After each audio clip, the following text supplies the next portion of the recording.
Let's first. Can you imagine? I used to see one woman, she was called Mbide in my village. And she used to carry a bag. And she knew which woman to take those pills to. And those pills were hidden. When women took them, they took every day one and they hid because their husbands did not want to see them taking these pills. But this woman kept on going to every home. Every end of the month she knew, you are finished. And she used to write. And she had never been to school. And that was done by Njue and I kept on wondering what they were doing. Well done. Well done. You still have a lot of work to do in that area. You were also the first women organization to translate your constitution into Kiswahili. You have so many firsts. Therefore, when you look at what Maendeleo has done, you have so much that we can talk about. Health Cabinet Secretary Mutahi Kagwe says the country is yet to confirm a homegrown positive case of the COVID-19 variant. However, a number of travelers arriving in the country through the airports have tested positive. Kagwe argues the country has a chance of mitigating a possible foreseeable spike if more Kenyans get vaccinated, warning county governments to get ready as COVID-19 isolation facilities countrywide once the waves hit. We will be having a much comprehensive report on the same as he is in Mombasa, and Kamche Menza will also bring us a more detailed version of that report. First of all, we'll cross over now to Mombasa, where Health Cabinet Secretary Mutahi Kagwe is currently addressing the press. The Omicron variant among some of the travelers who have been traveling through Kenya, and we have at least 3 cases so far. We have a lot of other samples that we are sequencing. So in the next 2 days, I will be able to confirm the spread or otherwise of the Omicron variant in the country. As I had said earlier, what we are hearing and what the information we are getting from other countries across the world are that the variant spreads very, very, very quickly, very fast. The effect of the spread is that if one has been vaccinated, the level of attack is a lot less and the need for hospitalization is limited. So if one has been vaccinated, they are getting chills, a bit of headaches and so on. But so far, what we have seen ourselves and what we have heard from our colleagues from South Africa and elsewhere is that the level of hospitalization is less than the Delta variant that we had some time back.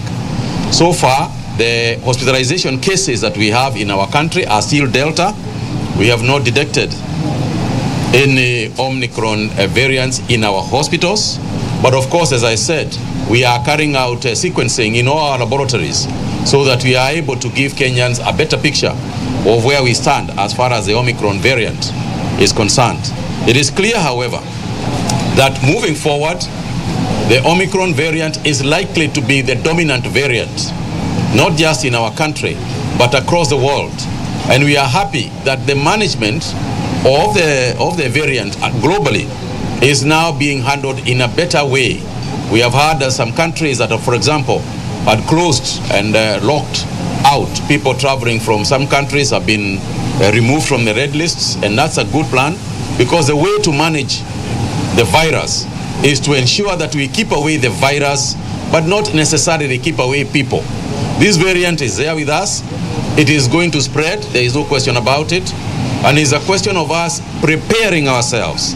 We have urged that through the COG that all counties begin serious preparation for any eventuality. We have also urged that Kenyans get vaccinated. This is no time to debate. This is no time to start hesitating when it comes to getting vaccinated. The statistics are clear.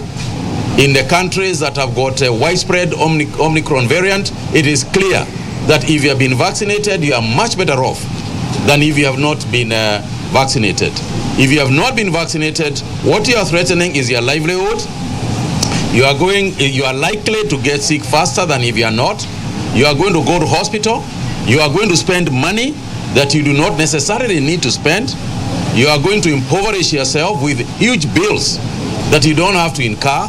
So our, as a government, what we are saying is that let's everybody get out there and get vaccinated. And we have asked the county government to wrap up capabilities and preparations for that. And for that, I would like to ask Governor Wambora to just add something on it. Thank you, Waziri. I just want to confirm what Waziri Senator Kagwe said.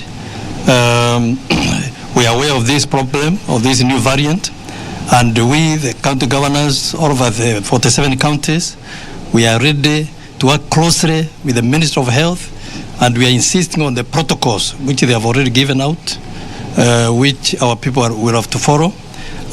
So we are ready. We are confirming that our oxygen plants are functional and the ICU beds are ready. Preparedness is always the best way to deal with these kind of surprises. Thank you. Let me just add, for the benefit of the wider community and those who have been saying that we are making it mandatory, let me just add that we are not going to mandate anybody to be vaccinated. We are not forcing anybody to be vaccinated. However, we must recognize that internationally there are mitigating measures that have got to be followed. For example, when it comes to airlines, when it comes to trains, when it comes to buses, internationally, that is what is happening now across the world. If you go to Italy tomorrow and you want to go to a restaurant, you will have to show that you have been vaccinated. This is the practice elsewhere, and that is what is going to happen to our country as well. Whether we like it or we don't like it. The inconveniences are there, but they are necessary inconveniences. It is necessary because we are trying to stifle the whole spread in the country, but more importantly, we want to make sure that we don't get into lockdowns. That's what we are avoiding. By getting everybody vaccinated, we can avoid locking down our economy. We are aware that there are neighboring countries that have already gone into emergency lockdowns, that have gone into curfew, and so on and so forth. So far, we are not announcing any of those. We are not announcing a lockdown. We are not announcing curfew hours. This is something we are observing, and in the next 2-3 days, we will be able to tell the country whether it is necessary for us to go back to some of those measures. For now, we are observing. As long as we continue high vaccination rates, it may not be necessary for us to get there. But of course, we will take every measure that is necessary to ensure that we secure the livelihoods of Kenyans. Yes, please.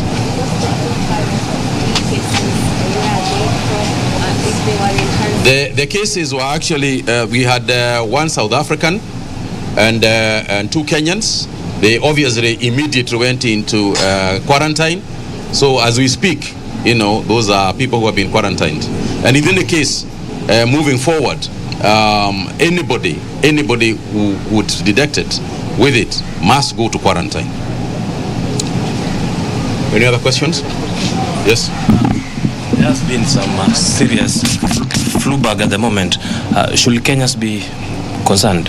Not yet. Not yet. We are not panicking yet. As I say, there are things we observe before we go into panic mode. We must observe the severity of the flu. We must observe the hospitalization, and in any case, whether there is any fatalities that have increased. And so far, the statistics that we have do not point to a situation that should cause panic. How long does genome sequencing take to establish the... A day or two. In the next 2 days, we'll be able to know the extent of the... We are carrying out continuous sequencing as it is. And again, is the government testing the UK and people traveling from the UK and South Africa at the moment? We are testing, as you know, if you go to the airport today, you'll find that as soon as you arrive at the airport, you are tested for COVID-19. Okay. What is the plan in terms of the booster doses in Kenya, given that the AstraZeneca. Health Cabinet Secretary Mutahi Kagwe live from Mombasa addressing the press and indeed the whole nation on the COVID update. And talking about the Omicron variant hasn't landed in the country yet, but he said no need for alarm. But of course he and of course the ministry are working towards establishing whether the variant has gotten into the country, and he says a day or two we will be able to identify that. Also, he has talked about the Delta variant being the only dominant one in the country, but he has said we need to get prepared for any eventualities, and they are not, as a government, they are not announcing any containment measures as yet. So we need all to be careful on each and everything that we do in matters COVID, and of course get the jab, that the clarion call by the Ministry of Health, get the COVID-19 jab. Well, we will be getting much more from Njue, Karisa and not Kamche Menza, as I had alluded to earlier, with the latest from Mombasa and on the COVID-19 situation. Well, in other news, the Kenya Defence Forces KDF service members are set to benefit from over 3,000 housing units through a public-private partnership arrangement at a cost of 5.3 billion shillings. Speaking at the groundbreaking ceremony for the proposed residential accommodation at the Roy Sambu military camp in Nairobi, President Uhuru Kenyatta said the project will go a long way in providing decent housing to the soldiers and their families. With the Kenya Defence Forces KDF facing a shortfall of 45,000 housing units for its service personnel, the Ministry of Defence intends to construct at least 3,069 housing units in the first phase.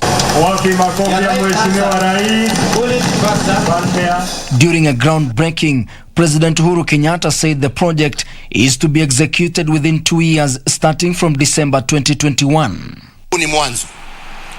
Na tukiona, na mimi sina shaka ya kwamba huu mradi utatekelezwa kulingana na vile mipango ilivyo, kwa muda mchache sana tutaweza kuongeza huu mradi kuhakikisha ya kwamba kila askari anaishi kwa nyumba ambaye inafaa na anaishi katika kambi ya jeshi kulingana na matakwa ya kisheria vile inatakikana. The president said the housing units will be distributed in 5 regions: Nairobi, Nanyuki, Lanet, Gilgil and Nyali barracks. Construction at all the 5 sites are scheduled to run concurrently, with Roysambu site expected to be completed in June 2022. Kwa hivyo sisi tutaendelea kufanya lolote ambalo tutaweza kuwasaidia kutekeleza jukumu lenu na pia kuchunga welfare yenu, kuimprove equipment yenu, ndio nyinyi pia muweze kutekeleza hiyo shughuli ya kulinda wananchi na kulinda taifa letu la Kenya, mkijua ya kwamba familia zenu zimeishi na inachungwa kwa njia ambayo inatakikana. According to the Ministry of Defence, the project entails the construction of married quarters in form of 3 and 2 bedroom houses and single quarters. This is in line with your Big Four agenda and particularly, Your Excellency, the housing pillar. I'm very, very pleased that MOD will be contributing towards the realization of the Big Four and particularly the housing pillar through this project. We've had the intention to build houses mainly to get the soldiers living in one area, principally because it is important for them to be in one area for ease of mobilization. And this dream, Your Excellency, has come true. The project, once completed, shall accommodate 980 families in addition to providing single accommodation to 2,089 service members, in line with the government's Big Four agenda of affordable housing. Ben Chumba, Lunchtime News. In other news, more than 13 days since the Ambimbo gold mine tragedy, families of the victims are leading contrasting lives, One family is still camping at the collapsed gold mine. Another is making burial arrangements for their kin who died in the tragedy, while another is celebrating a miracle. Take a look.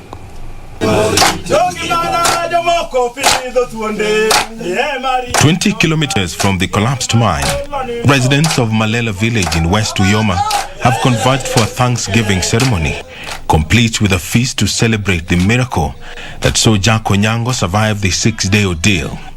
A bull has been slaughtered as villagers and friends join Onyango in thanking God and also pray for his colleague Tomokwach, who is yet to be traced by the rescuers. Na sasa tunataka kushukuru kila mtu ambaye aliweza kufanya hii siku ikakuwa, kwa sababu Jack alikuwa pale siku 6 na baadaye tulikuja tukaungana na yeye.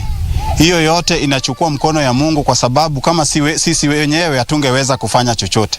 Jack Onyango's mother says the miners should not be blamed for the tragedy because they were simply trying to make a living. Bila kuna kazi ndio watoto wanahangaika pande hii na pande hii. Na sisi wasasi hatuna furaha, tunaona usuni kabisa. Jack Onyango is thankful to God and all those who participated in his rescue. Kwanza nashukuru Mungu kwa kufanyia vile nilifanya. I was among the people that got accident at Abimbo. But as Onyango's family beam with joy back at the Abimbo gold mine, it is all gloom. The family of Tomokwach prepares to spend yet another cold night, hoping that the rescuers will come out with good news. Okwach is the only one still trapped in the mine. Although naweza ona kazi inaendelea pole pole, si kubaya, lakini hapo penye kijana hako si mzuri. Tom's elder brother Stephen Aliwa says though the long wait was taking toll on the family, they are thankful to everyone involved in the rescue mission. Kifanya haraka, hata tukienda speedi, hata tunaweza poteza watu wengine. Ni risk. Sasa lazima tuende pole pole. Ndio maana tuliomba support, serikali watusaidie. Mtoto yangu bado ako chini. Naomba serikali anisaidie kutafuta hiyo mtoto iko chini. Tafadhali. The family says they will continue camping at the site until their son is found. And to yet another tragedy, one person has died on the spot and several others injured in a road accident that involved a car and a trailer truck along the Nakuru-Nairobi highway. According to eyewitnesses, the accident occurred when the driver of the truck lost control and hit an oncoming car, killing its driver instantly. The injured were rushed to the Kikuyu hospital for treatment. Area residents are now calling on the relevant authorities to erect bumps on the highway as a remedy to the frequent accidents along the road stretch.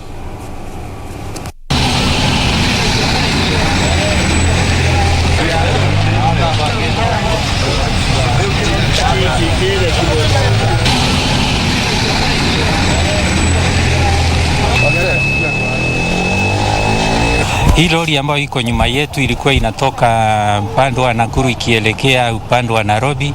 Wakati ilipokuja imekosa break na driver amejaribu sana kuidhibiti kwa sababu alikuwa anataka kuigongesha kwenye mlima huu, na kwa ajali mbaya gari ndogo ambayo ilikuwa inateremka ikalaliwa naye. Kuna mtu mmoja amepotesha maisha, mmoja ameokolewa na amepelekwa hospitali. Ndio bump kubwa gari inafunga kutoka juu mpaka chini ya hiyo mteremko.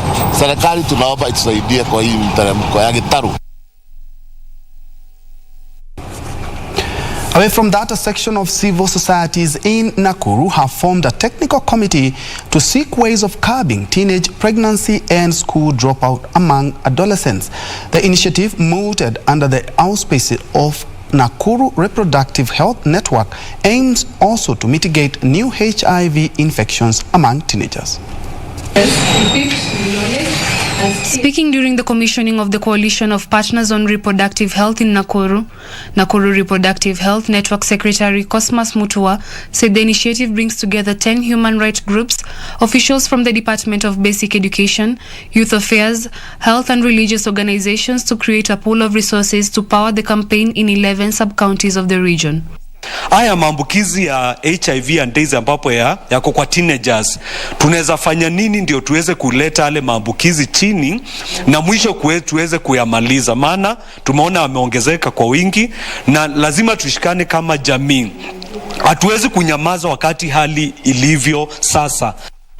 He said the technical working group coordinated by the Department of Interior and National Coordination will mount an advocacy that will ensure teenage mothers resume learning. Wazazi wana jukumu gani na wako na jambo gani ambao wanaweza kufanya ili tushikane mikono ili tuweze kumaliza mambo ya teenage pregnancy, na pia hata mashirika tofauti na idara tofauti, hata religious leaders. Hii technical working group inaleta kila mtu pamoja ili kuweza kuwa na yule mjadala. The Director for Children's Services in Nakuru County, Alice Wanyoni, tasked parents to exercise vigilance on their children during this festive season, saying adolescent girls are increasingly vulnerable than boys. Ni likizo fupi lakini inaweza kuwa na madhara makubwa. Kwa hivyo tuchukue tu jukumu kama wazazi na tulinde watoto wetu. Tungependa tuone wote wakimaliza haya masomo ya msingi na maisha yao yanyoke, sio kwamba yaharibiwa hapa katikati. Learning has been paralyzed in Kerio Valley for a second day running after teachers union and local leaders rallied parents to withdraw their children from school to protest the deteriorating security situation in the region. On Tuesday, the locals and their leaders staged another wave of protest in Arol Ward, Marakwet West Sub-County, culminating at Kipkaner Primary School, and asked the school management to take over the schools since there would be no learners and teachers in school. The residents said it was a risky affair to allow the schools to continue, with bandits turning the facilities into battlefields. Leo shule tumewachia kamati ya shule, mkuu wa elimu katika tarafa hili pamoja na DCC wetu kwamba waone shule imechungwa kwa usalama mpaka ile siku serikali watadhibiti mambo ya usalama ndio wanafunzi na walimu watarudi. How come you have already sent NBR to Laikipia? How come you have not given us NBR? The other day we had a meeting with the IG and his two deputies, and they said they want to give us 40 NBR along the Valley. 40 is nothing. We need a minimum of maybe 40 for our own ward, and then the rest of Kerio Valley from Mokil to Sambalat, we need maybe another 200. In other news, residents of several villages in Ololoitishi, location Kajiado, are crying foul of the poor state of roads that connect the villages to Kitengela. The locals are now calling on the government and relevant authorities to intervene and ease their sufferings, especially during the rainy seasons. According to the residents, every time it's rain season, life in the village literally comes to a standstill, with schools and markets becoming inaccessible. Na wakati wanakandarasi wanapewa kutengeneza, wanakuja wanafanya tu grading, wakisha toa ile maram, basi wakati kunanyesha maji inabeba ile kidogo imebaki na inakuwa vigumu sana magari kupita, inakwama. Patients who require medical attentions are also affected. Mgonjwa akipatikana hapa kwetu hawezi pata nafasi ya kufika hospitali. Locals now want leaders held accountable for the poor state of the roads. Inviting the EACC to come and investigate and tell us what happened to the 10 million that was allocated to this road. Because we have a feeling that the money was siphoned by the county leaders. So we want an explanation. Elsewhere, Makueni County residents have been urged to be cautious following the ongoing torrential rains in the region. Watu wengi wamepelekwa na hiyo maji wakati wanafuka barabara. Tumeona basi ambao imewa watu wengi, na mimi niseme tuwe uangalifu. Past commercial break, but don't go away. We still have more news, not forgetting business and also sports.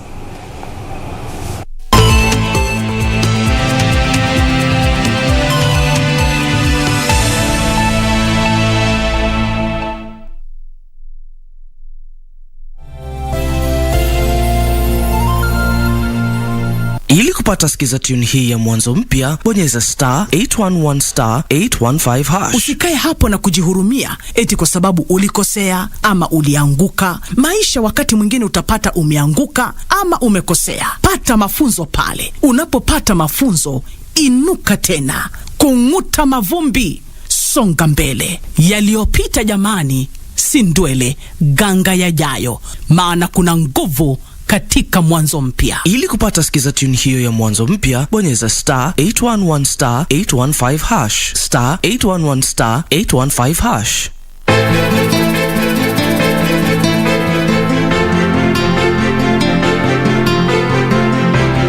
Inaonyesha kuwa utakuwa na hatari kubwa sana.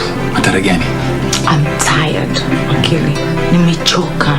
Sasa uko hata kulipa mshahara bila kufanya kazi. Mara uko sawa, mara unabadilisha mawazo. Mimi nitakuelewa vipi? This is too much. Uniform yako hiyo. Ya nini? Ya kazi. Umemwona? Nani? Chiku. Huyu mwanamke ana nini lakini hatulii?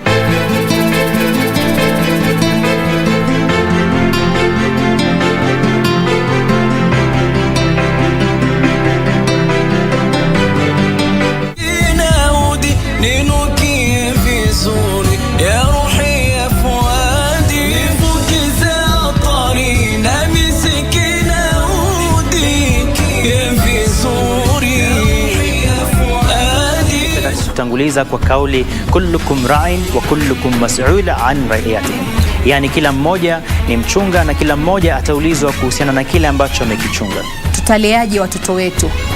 Je, tuwalea vipi watoto wetu? Je, watoto wetu wana maadili ama je watoto wetu wana adabu ama watoto wetu wana tarbia nzuri?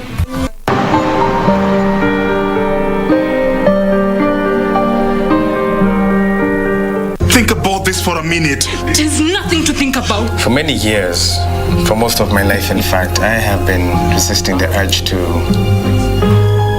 take someone's life. I think it'd be easier to start at the end, which is here.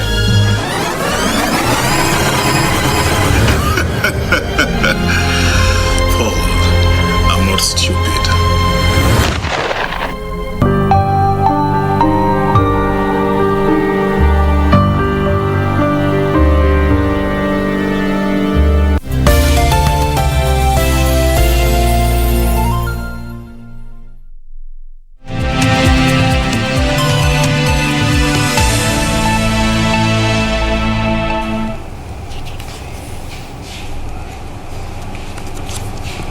Welcome back, and just in case you joined us, this is KBC Lunchtime News.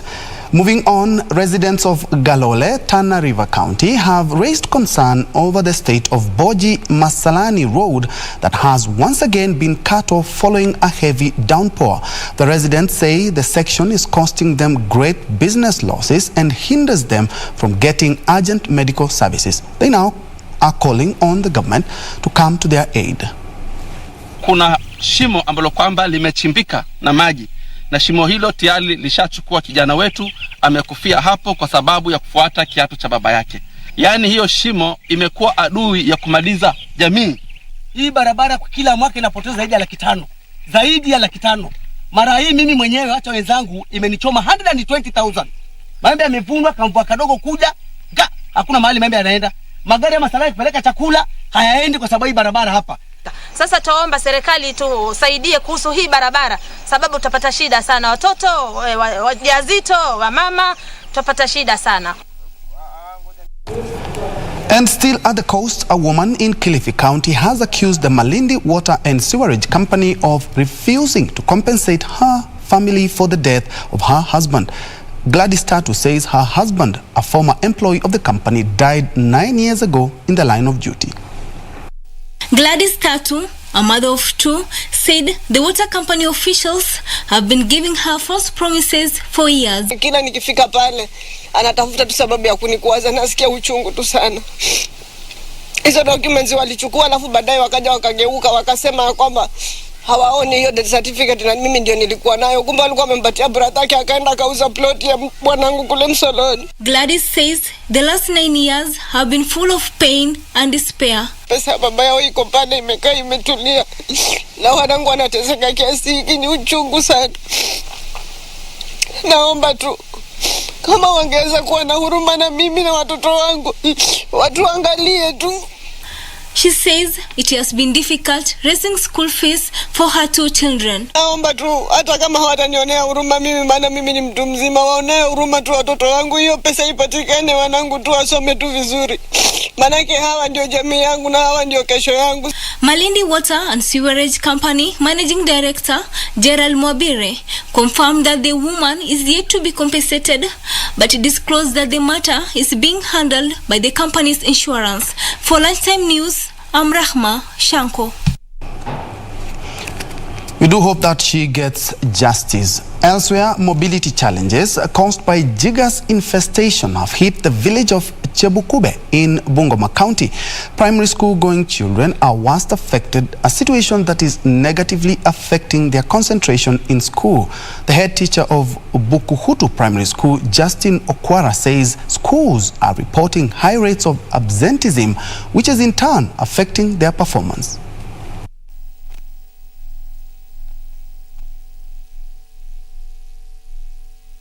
In our school, we are really affected with these jiggers.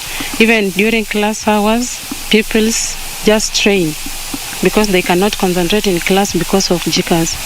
Absenteeism is too much. Number 2, when the teacher is teaching, the pupils are concentrating, scratching their legs, their hands, because of what? The effect of jiggers. And that's why we decided to look for a well-wisher to come and try to solve this problem. Moving on, the Anti-Counterfeit Agency now say the fight against COVID-19 has been hampered by an increase in counterfeit medical supplies and equipment. According to the agency, the majority of recovered counterfeits in the country were imported, with face masks topping the list. A few weeks ago, the agency confiscated medical face masks worth over 20 million shillings and arrested several suspects who have already been charged in court. According to Agnes Karingo, a senior manager with Anti-Counterfeit Agency, the mentality that imports worked better than local products was to blame for the influx of counterfeit products.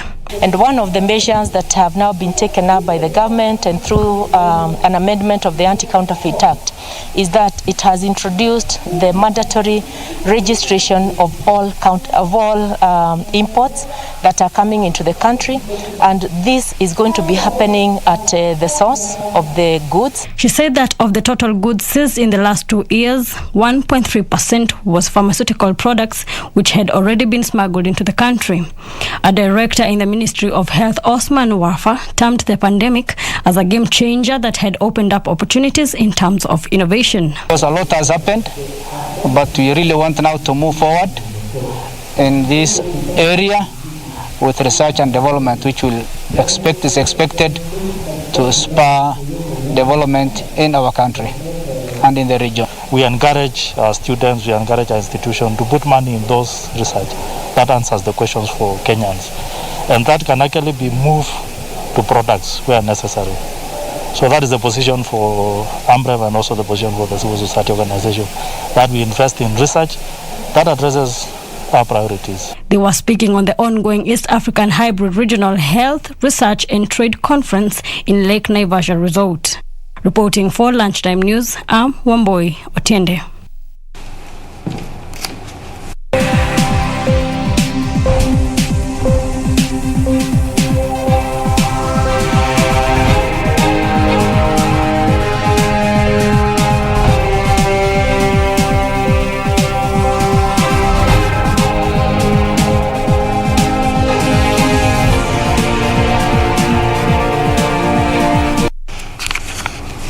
Let's now focus on matters business, where the government has launched a 6.4 billion shillings electrification program targeting to connect 600 public facilities such as markets, health centers, educational institutions, tea buying centers, coffee factories and administration centers. The project that is being undertaken by the Rural Electrification and Renewable Energy Corporation has identified the facilities in 131 constituencies in 35 counties. The electrification project targets to power public institutions and households to drive economic activities in various areas.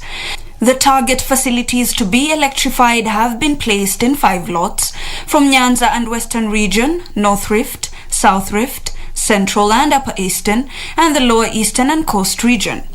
The electrification project is being funded by the government and various Arab development partners.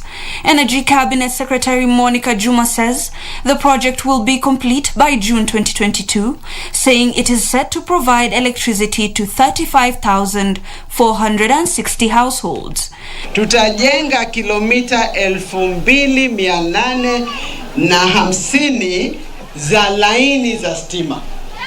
Takuwa na transformer 1,200. The project has been backed to significantly transform rural economies by enhancing how social services such as education and health are offered. Tutapeana stima kwenye shule, mashule, kwenye market centers, kwenye hospitali ndogo ndogo baina ya 1,200. Kuna maendeleo mengi ambayo imefungamana na hii stima. It is estimated that in each of the 5 project areas, over 7,000 households will be connected to electricity from construction of 500 kilometers of medium voltage distribution lines. Reporting for Lunchtime News, my name is Ibak Said. Now, the cooperative movement leaders have welcomed the draft cooperative bill, saying it would streamline registration and regulation of SACCOs if enacted into law. The leaders who made the remarks after a validation exercise for the draft bill said the proposal for each cooperative to have a nomination committee for vetting those seeking leadership positions would help strengthen corporate governance. Speaking during a sensitization meeting with cooperative leaders, Cooperative's Principal Secretary Ali Noor Ismail said the business environment has changed after the promulgation of the Constitution in the year 2010 that saw cooperatives devolved. Among the issues that the bill seeks to address are on the issues of governance and other strategic intervention that may be needed in the sector, such as value addition, agro-processing, as well as inclusion of women and the youths. Through the Constitution, cooperatives became a devolved function. So, unfortunately, however, there wasn't enough clarity as to what is the role of the national government and what is the role of. So, this bill has actually made or delineated in very clear terms, but within the provisions of the Constitution, the roles that the national government will undertake, which is largely around policy and legislation, and also the roles that the county government will undertake. Stakeholder engagement of the draft cooperative bill, which proposes that registration of cooperatives be a shared function between the national and county governments, have been completed with the proposed law validated. This means for a cooperative to be registered, the process starts at the county government, who will recommend them for the issuance of certificate by the Commissioner of Cooperatives. Some of the key issues that have been captured in the bill, one is about the registration of cooperatives. The registration is a concurrence function between the national and county government, but for any cooperatives to be registered, it has to emanate from the county, and the county has to do all the promotion for a cooperative training and recommend for the issuance of the certificate. The new law seeks to streamline registration, supervision, and regulation of the SACCOs. We also want to make the SACCOs to be a bit stronger, especially by empowering the regulator, the SASRA, to ensure that they have more functions and they have a structure which can support the number of SACCOs which have coming in. So we are trying to bring in SACCOs, all of them to be under regulations. We have done the 2 tiers. We have the deposit taking and we have the non-deposit taking. Those who have 100 million and above, all of them have been brought under the ambit of regulations.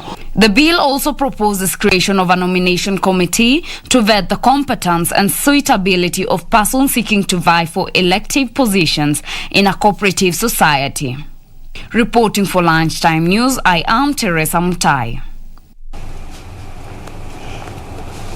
Now, the COVID-19 pandemic has changed the medical world just as we know it, and Kenya is no different from other countries, but we have something that may change, maybe a game changer when it comes to pharmaceuticals in the country's Square, which is a Bangladeshi pharmaceutical multinational, is setting up a pharmaceutical farm that is worth 2.4 billion Kenya shillings. It's being constructed right here in Kenya. And now joining us is Square Pharmaceuticals Kenya Limited, Tapan Chondri, who is the managing director. Hi, Doc. Can you hear me? Yes, I can. Thank you. And now, kindly bring us up to speed. Where exactly will this facility be constructed?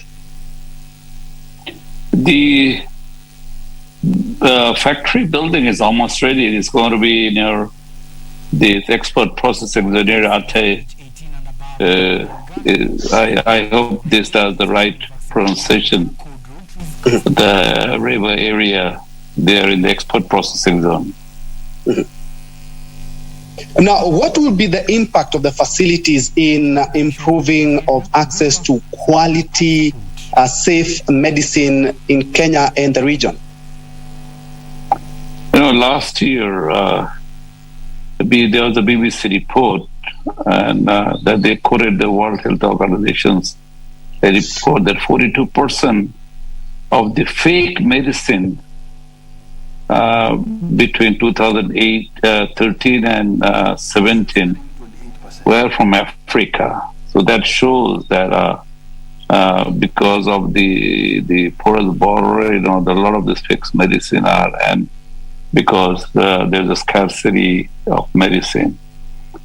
And Bangladesh being a very successful country in terms of producing the products from 2022, and it's very surprised to know that 92% of the total consumption of Bangladesh medicines are being produced locally. And Square being the largest pharma company here, and we thought that it's the high time that if we set up a pharmaceutical manufacturing facility there in Kenya that will be able to address this issue there. And so that's going to be the really game changer in Kenya and as well as the African region. Will this boost access to affordable medicines in Kenya? And what type of medicines are we expecting the facility to be producing? That's what exactly that is our strength, to produce the high quality products at a very, very competitive price, and we are pretty sure that is going to be affordable also. Right now, number of our products are available in Kenya market, and but all these products are imported. But this is the challenge that we accepted, and we strongly feel that no country can be dependent only on the imported product, and especially an essential product like drugs and medicine. And having that in mind, that that we have set up this interest so that we can make our products available locally at an affordable price. That's the challenge there is. And we are very confident about it. And then the other products that will be replaced, the anti-malarial, anti-diabetic, the CNAs, the cardiovascular drugs, and of course the different kind of painkiller, so this is the kind of drugs that will be, of course, and also the that initially started is the gel. It's called the solid doses form in capsule and tablet form, but soon the liquid and injectable products also. And at the same time, we'll be manufacturing the antibiotics also. Are we expecting perhaps to see COVID vaccines with time? Sorry, you are breaking up. Hello? But if I understand, whatever the I'm asking whether we are expecting to be seeing COVID vaccines with time. Yes. I will be very pleased to know that we have already, we have been selling remdesivir, molnupiravir, which is the new molnupiravir is a very new molecule for the COVID-1, and the remdesivir also. But when you're talking about vaccine, it's a different system. But eventually, surely, that is also in our list. It's not only the COVID vaccines, but other vaccines also, which are required for African markets. Indeed. And when we look and when we talk about Kenya, we have an issue when it comes to substandard, if I may use that word, drugs and fake ones, if you ask me. And how are you working with regulators, perhaps Kenya Bureau of Standards, to ensure that what is in the country is quality drugs? Yes. Thank you for this very important question. And we are working very closely with the Kenyan Drug Authority, and that's a very big challenge there. And right now, I think they are struggling, and they are trying to prevent that. But it's not a very, very tough job. It's having the it also depend on the doctors, and so we are in constant touch with them, with the regulators, and also some awareness amongst the common people, so that when they buy any product from themselves, they need to be. But I can tell you that the products that we'll be selling, that it'll be with a special mark that one can easily find it out through their cell phone also, that where this product is manufactured, all the information that one can find it very quickly through the apps. So this is one of the guarantee that the patients or the consumers will have from our side. But equally, that will be working very closely with the authority and share some of our experience that how we also tackle this sort of problem, because others also have gone through this, the fake medicine, also the substandard medicine years back, but how we have overcome it, so this sort of, and the Kenyan authority also will also be sharing our experience with the Kenyan drug authorities. And so is also our drug authorities. They are also very, very excited, and they are also agreed to share their expertise with the Kenyan drugs authorities. My final question is 2.5 billion shillings facility right here in the country. How many Kenyans will get jobs there, and why did you choose Kenya? To start with, around 700 and the Kenyan people will be there. And as you know, this is almost a different kind of product. It's a white-collar job. So it is our responsible also. We feel that when we start up an industry there in Kenya, our first target would be to employ the local people and the local talented. So we would need number of pharmacists, chemists, engineers, and already we have a couple of them in the industry in our setup. So, but we will be recruiting more. The second question, that the reason that why we have decided, it's a very business friendly, the policy the Kenyan government has, which is, and also the repatriation of the profit, which sometimes in many countries is very difficult. But we want to reinvest, we want to grow with your success with the economy also. And we strongly feel that Kenya can play a very vital role in not only in Kenya, when you produce locally, but in other African countries, even in the regulated markets, and also even in the developed countries. Currently, we are exporting our products to many of the European countries, US, South American countries. So we want to use the same facility. We want to use this facility also for exporting to other countries also, which is also a condition in our manufacturing license.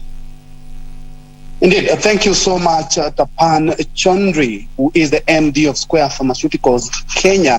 They are giving us an insight of the new facility, 2.5 billion shillings, that will be constructed in Machakos, right here in the country. 700 youth will get job, and he says they have plans to enlarge the facility, which will also cater for needs of other countries, as they will be also exporting drugs right here from Kenya. Well, that's we have been speaking to him live from Bangladesh.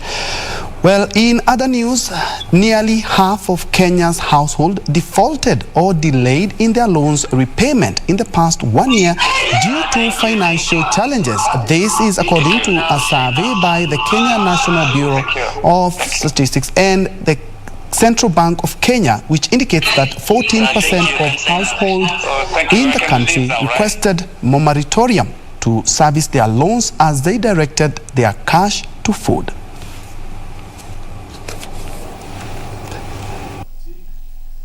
We noticed that debt distress is a major challenge that affected consumers in 2021.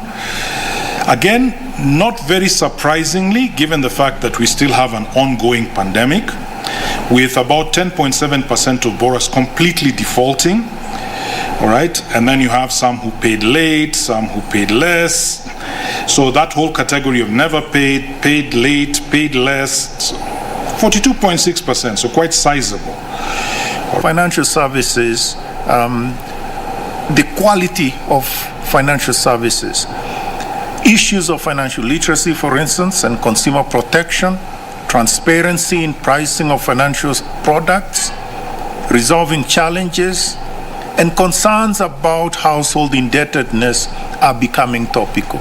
And those are highlighted in the survey. The percentage without IDs is a staggering 28%. Then I ask myself, if then this group does not have IDs, are they able then to access some of the services that we need for inclusion? And that is actually something that we can dig in. Please come in, Katunge. And across borders, the Ghana Airport Company Limited say airlines that fly passengers without proof of payment for the COVID-19 test in Ghana will be fined $3,500 per passengers. The reviewed COVID-19 measures for travelers intending to enter Ghana is meant to contain the spread of the virus. Here are more of these and other stories from across the continent. All passengers age 18 and above arriving in Ghana will be required to provide evidence of full vaccination for a COVID-19 vaccine at the point of embarkation. Ghana is urging travelers to ensure that the COVID-19 test is conducted within 72 hours before the scheduled departure time from the country of origin. Ghana Airport Company Limited says airlines boarding passengers with a PCR test result, disembarked passengers with positive PCR test results in Accra will be fined $3,500 per passenger. Meanwhile, due to a lack of rainfall since the end of 2020, many parts of Somalia have been suffering from severe drought, with around 3.5 million Somalis being affected, especially women and children. To ease the dire situation, the World Food Programme has been provided nourishment to local residents, mainly for malnourished children and pregnant women. Each family can get the supplies once a month in the neighboring healthcare center. Lara Fosi, WFP's Deputy Country Director in Somalia, says drought has aggravated the humanitarian crisis in Somalia, which could lead to food insecurity for 30% of the country's population in May 2022. The Somali government declared a state of emergency due to the drought on November 23rd and appealed for international assistance. Finally, Iran Khodro, the biggest automobile producer in the Middle East, has reactivated its assembly line for production of Saman sedans in Senegal.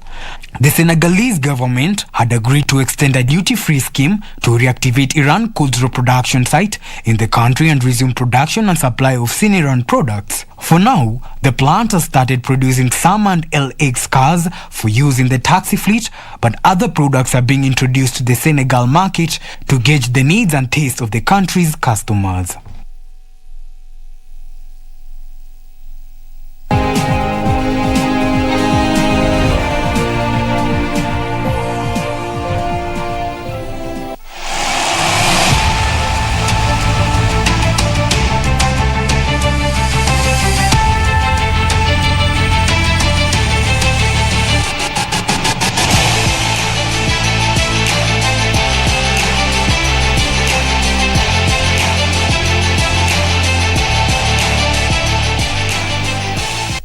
And in sports, Kevin De Bruyne's double helped Manchester City cruise over Leeds United in a 7-0 drubbing last night that saw them extend their lead at the English Premier League summit to 4 points. Elsewhere, Bayern Munich thrashed Stuttgart 5-0 in the German's Bundesliga last night at the Mercedes-Benz Arena. Kevin De Bruyne once again produced a top-shelf performance as he guided Manchester City to a 7-0 rout over shambolic Leeds United in their English Premier League encounter last night at the Etihad Stadium. City all over. De Bruyne, plenty of time, plenty of room. Players queuing up. Laporte, Stones, Meslier makes 2 saves. The delivery from Foden, the header from Ake. Elsewhere, Steven Gerrard's Aston Villa beat a Bellegarde Norwich 2-0 to move to 9th in the league. Away from Gilmour, and he cuts into the penalty area here, the teenager, across the face of goal! In the German Bundesliga, Serge Gnabry's hat-trick saw Bayern Munich extend their winning run with a 5-0 away to Stuttgart. Mainz overcome Hertha Berlin 4-0, Bochum lost 2-0 to Arminia Bielefeld, while Cologne won 3-2 away at Wolfsburg. Tonight, Brighton will host Wolves, Burnley will take on Watford, Crystal Palace will play at home against Southampton, while West Ham will travel away to Arsenal.